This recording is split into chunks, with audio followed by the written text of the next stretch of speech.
बिस्मिल्लाहिर्रहमानिर्रहीम और अस्सलाम वालेकुम। कैसे हैं जी आप सब लोग? उम्मीद है खैर खैरियत से होंगे, ठीक-ठाक होंगे और आप लोगों का रमज़ान अच्छे से गुज़रा होगा। आप लोग खूब रहमतें और बरकतें समेट रहे होंगे। मैं भी बिल्कुल ठीक-ठाक अल्हम्दुलिल्लाह। और आप लोग सोच रहे होंगे कि आज मैं कहाँ रवां-दवां हूँ, तो मैं इसके पापा के साथ यहाँ कारूज आई थी। कारूज एक काख्तिये है यहाँ पे, काख्तिया आप लोकेलिटी को कहते हैं फ्रेंच में। और उनको यहाँ पे कुछ काम था तो मैं भी साथ आ गई क्योंकि कुछ ग्रॉसरी करनी थी, जैसे जिंजर गार्लिक बिल्कुल ख़त्म हो गया घर से। अगर मैं फिर से एलडी से ले आती तो फिर फ्रांस से लाने का कोई फ़ायदा नहीं रहता, प्लेस नहीं बचता। तो मैंने सोचा कि चलो कारूज के साथ जो बॉर्डर लगेगा वहाँ से थोड़ा सा ग्रॉसरी वगैरह कर लेंगे, जो चीज़ें ख़त्म हैं ज़रूरी हैं वो ले लेंगे।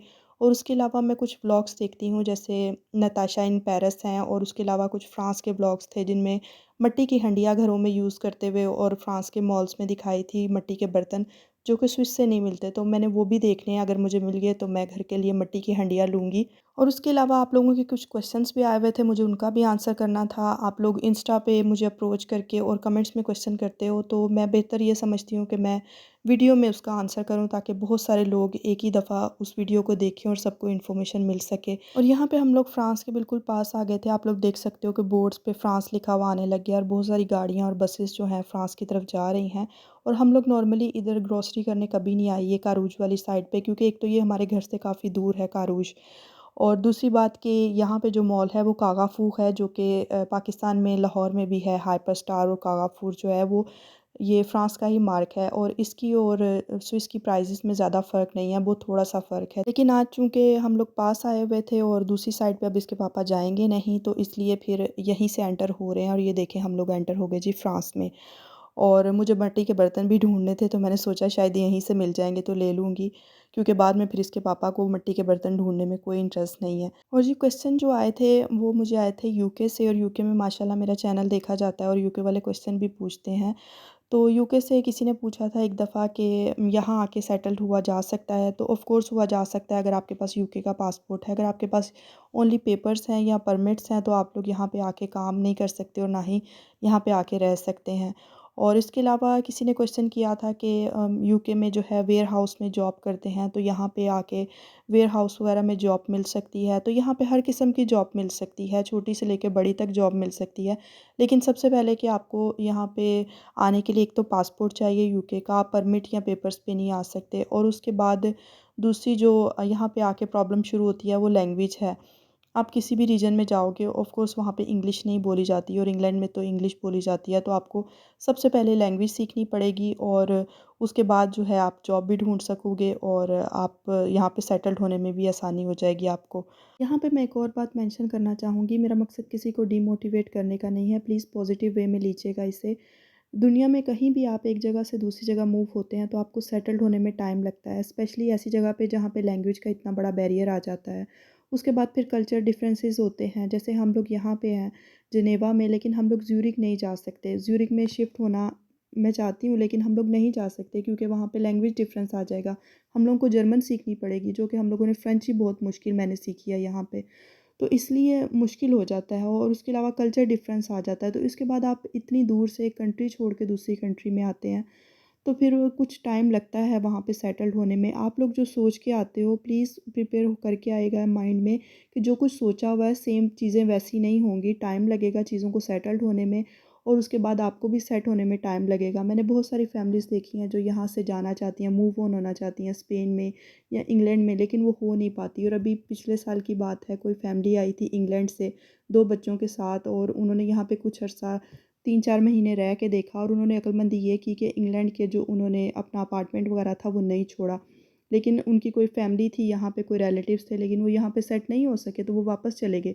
इसलिए मैं कह रही हूँ कि किसी भी नई जगह पे आके रहना जो नज़र आता है वैसा होता नहीं है, तो अपने माइंड को प्रिपेयर करके आइएगा। सिर्फ़ अच्छी-अच्छी चीज़ें अगर माइंड में रखते हैं तो यहाँ पे आके सेटल्ड होने में ज़्यादा डिफ़िकल्टी होती है। तो इसलिए ज़रा हकीकत पसंद होके आइएगा, ताकि चीज़ों को समझने में आपको आसानी रहे और आप जल्दी सेटल्ड हो जाएँ। तीसरा क्वेश्चन ये था कि हमारे पास अगर यूरोपीय यूनियन के किसी कंट्री का पासपोर्ट हो तो यहाँ पे आके कितना अरसा लगेगा हमें स्विस का पासपोर्ट हासिल करने के लिए? तो आपके पास इंग्लैंड या यूरोपीय यूनियन की किसी भी कंट्री का पासपोर्ट हो तो आपको 5 ईयर्स लगेंगे। 5 ईयर्स के बाद आपको स्विस का पासपोर्ट मिलेगा, जो कि नॉर्मली दूसरे लोगों के लिए 10 ईयर का अरसा है। अगर आपके पास ऑलरेडी यूरोपियन यूनियन की किसी कंट्री का पासपोर्ट है तो आपको वो 5 ईयर में मिल जाएगा यहाँ का पासपोर्ट। और यहाँ पे मैं एक और बात क्लियर करती हूँ, बहुत सारे लोगों को पता ही नहीं है कि स्विट्ज़रलैंड यूरोपीय यूनियन में नहीं आता। जो भी हमारे साथ-साथ कंट्रीज़ हैं, बहुत इंपॉर्टेंट और स्ट्रॉन्ग कंट्रीज़ हैं, जर्मनी, इटली, फ्रांस, ये सब यूरोपीय यूनियन की मेंबर है, लेकिन स्विट्ज़रलैंड यूरोपीय यूनियन का मेंबर नहीं है। तो ऑफ़ कोर्स इसके जो रूल्स वगैरह हैं, वो भी यूरोपीय यूनियन की कंट्रीज़ वाले नहीं होंगे। और इवन बाकी सारे यूरोप में आप देखते हो कि यूरो की करेंसी चलती है, जैसे इधर फ्रांस में भी यूरो में प्राइजेज़ हैं। लेकिन जो स्विस की करेंसी है उसे फ्रैंक बोला जाता है, और वो उसका जो साइन होता है वो इस तरह से मैं लिख के आप लोगों को बता रही हूँ। वो इस तरह से साइन है, जैसे डॉलर का साइन होता है, उसको CHF यानी इस तरह से फ्रैंक को लिखा जाता है। और निचोड़ यही है इन सब बातों का कि हर जगह के रूल्स अलग होते हैं, तो माइंड को प्रिपेयर करके आए नई जगह के रूल्स को समझने के लिए। और यहाँ पे सिक्योरिटी गार्ड आ गया था और मुझसे पूछ रहा था कि आप रिकॉर्डिंग क्यों कर रही हो? तो मैंने कहा मैं सिर्फ अपने यूट्यूब चैनल के लिए कर रही हूँ। तो उसने नाइसली मुझे रूल्स बताए यहाँ के कि आप किसी के फेस की तरफ नहीं कैमरा कर सकते, और आप चीज़ों के जो हैं वो मार्क वगैरह भी नहीं शो कर सकते। तो मैंने कहा मुझे सब कुछ पता है, तो इसलिए मैं यहाँ पे कहती हूँ कि आप लोगों के पास आप लोगों का पासपोर्ट या स्विस का परमिट भी होना चाहिए जब आप स्विस से फ्रांस में या फ्रांस से स्विस में एंटर होते हैं, क्योंकि किसी भी टाइम चेकिंग हो सकती है। और हम लोगों से उसने शायद इसलिए नहीं मांगा क्योंकि हम लोग मैं फ़्रेंच में बात कर रही थी, लेकिन अगर उनको ज़रा सा भी शक हो तो चेकिंग हो सकती है, अगर आपका बुरा टाइम आया हो और आपके पास नहीं हो। तो यहाँ पे रूल्स को इस तरह से फ़ॉलो किया जाता है, वरना पकड़ हो जाती है। तो जी, उस गार्ड ने बड़े नाइसली मुझे आके पूछा सिर्फ़ कि आप क्यों कर रहे हो रिकॉर्डिंग, और मैंने जब बताया तो उन्होंने कहा नो प्रॉब्लम, आप कर सकते हो, बस मैं आप लोगों को आपके अच्छे के लिए बता रहा हूँ कि किसी के फ़ेस की तरफ नहीं करना। यहाँ पे प्राइवेसी को बहुत ज़्यादा अहमियत दी जाती है, आप लोग प्रॉब्लम में आ सकते हो अगर कोई कह दे कि हमारे फेस की तरफ ये कैमरा कर रहे थे या हमारी फ़िल्म कर रहे थे। तो मैंने कहा ये सब बातें मुझे पता है, और वो बड़ा नाइसली हमसे बात करके गया। और यहाँ के लोग ट्रेन होते हैं, बहुत अच्छे से बात करते हैं, समझाते हैं आपको। लेकिन उसके बावजूद मेरे हस्बैंड ने कहा कि बिल्कुल ठीक बोल रहा है वो, अगर वाक़ई किसी का फ़ेस आ गया तो प्रॉब्लम हो जाएगी।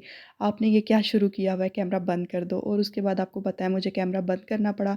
लेकिन मैंने आपको काफ़ी ज़्यादा चीज़ें दिखा दी थी, वहाँ पे छोटी-छोटी मूलियाँ भी थी जो कि स्पेन की हैं, और एक दफ़ा हम लोग लेके आए थे क्योंकि हमें बड़ी वाली मूलियाँ नहीं मिल रही थी। और वो स्पेन से जो लोग मुझे देख रहे हैं वो मुझे बताइएगा कि इनको कैसे यूज़ करते हैं, बिकॉज़ मैंने इनके पराठे बनाने की कोशिश की थी और इसमें से काफ़ी पानी, सारा इसके अंदर सिर्फ पानी था। उसके बाद हम लोग ये कभी नहीं लेके आए। इसके अलावा मुझे मिट्टी के बर्तन भी नहीं दिखे, तो प्लीज़ जो लोग मुझे फ्रांस से देख रहे हैं वो मुझे बताइएगा कि वो कौन से मॉल से मिलेंगे। या इसके अलावा यहाँ फ्रांस में समदी मार्शे लगते हैं, और मैं अपने पाकिस्तानी और दूसरे व्यूवर्स को बता दूँ कि समदी यहाँ पे हफ़्ते को बोला जाता है और मार्शे मार्केट को बोला जाता है। तो यहाँ पे ओपन मार्केट लगती है, हफ्ता बाज़ार। और उस ओपन मार्केट में आपको फ्रेश वेजिटेबल, बर्तन, उसके अलावा कपड़े, और उसके अलावा ये बालों में लगाने वाले क्लिप, हर छोटी-बड़ी चीज़ आपको उस ओपन मार्केट में मिल जाती है। लेकिन प्रॉब्लम ये है कि मैं हफ़्ते के दिन हम लोग आ नहीं पाते। जितनी दफ़ा भी हम लोग उस समदी मार्शे में गए हैं, पिछले साल भी गए थे, तो तीनों बच्चे साथ थे क्योंकि हफ़्ते को छुट्टी होती है, और वो लोग बाज़ार में घूमते ही नहीं, वो इतने तंग पड़ते हैं कि कुछ देखा ही नहीं जा सकता। तो वो तो फिर मुझे उसके पापा को ही भेजना पड़ेगा कि आप जाके सैटरडे को देख के आएँ कि मार्शे में मिट्टी के बर्तन हैं कि नहीं हैं। तो प्लीज़ मुझे फ्रांस से देखने वाले बताइएगा कि कहाँ से मिलेंगे, क्योंकि मैंने पेरिस के व्लॉग्स में देखा था मिट्टी के बर्तन थे उनके पास। तो अगर पेरिस में और दूसरी सिटीज़ में मिल रहे हैं तो हमारे साथ जो सिटी लगती है, और इस सिटी का नाम है फेर्ने-वल्तर, तो यहाँ पे भी मिल रहे होंगे। तो बस मुझे आप लोग जगह बताइएगा, फिर मैं भी लेके आऊँगी। और ये है जी थोड़ी-सी ग्रॉसरी जो हम लोगों ने वहाँ से की। ये प्रून्स हैं और आलू बुखारा ड्राई जिसे बोलते हैं, और ये स्वीट होता है काफ़ी, पेट के लिए काफ़ी अच्छा है। और उसके अलावा मुझे वहाँ से साग मिला। और स्विस में ये जो चीज़ें हैं, साग जैसे मैं लेके आई थी और मैंने आप लोगों को दिखाया था, तो बहुत सारे लोगों ने मुझे कमेंट किया कि आपने रॉन्ग बनाया, ये साग ही है, इसमें ब्रोकोली का साग है और उसको इस तरह से बनाया जाता है। तो मैंने इसको फिर से ट्राई करने का सोचा, और यहाँ बलकसर में हमारे पास से जो मिलता है, पैकेट में थोड़ा-सा मिलता है। तो यहाँ पे देखिए काफ़ी ज़्यादा खुला मिल गया, भिंडी भी खुले में मिल गई। स्विस में हर चीज़ पैकेट में थोड़ी-थोड़ी मिलती है, लेकिन वहाँ पे आप खुली चीज़ ले सकते हैं। उसके अलावा हम लोगों ने आलू लिए काफ़ी सारे, और इसको उसके पापा इस तरह से बाहर बालकनी में खोल के कुछ पैकेट्स को रख रहे हैं। उसके अलावा मैंगोज़ लिए।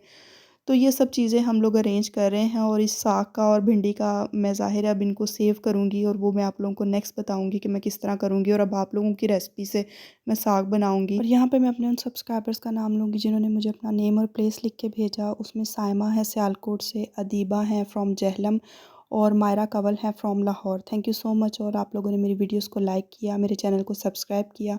इसी तरह मेरे साथ जुड़े रहिएगा। चैनल को लाइक शेयर सब्सक्राइब कीजिएगा और रमज़ान के महीने में मुझे और मेरी फैमिली को अपनी दुआओं में ज़रूर याद रखिएगा। अभी मैं आप लोगों से लूँगी इजाज़त और मिलूँगी नेक्स्ट व्लॉग में। तब तक के लिए अल्लाह हाफ़िज़।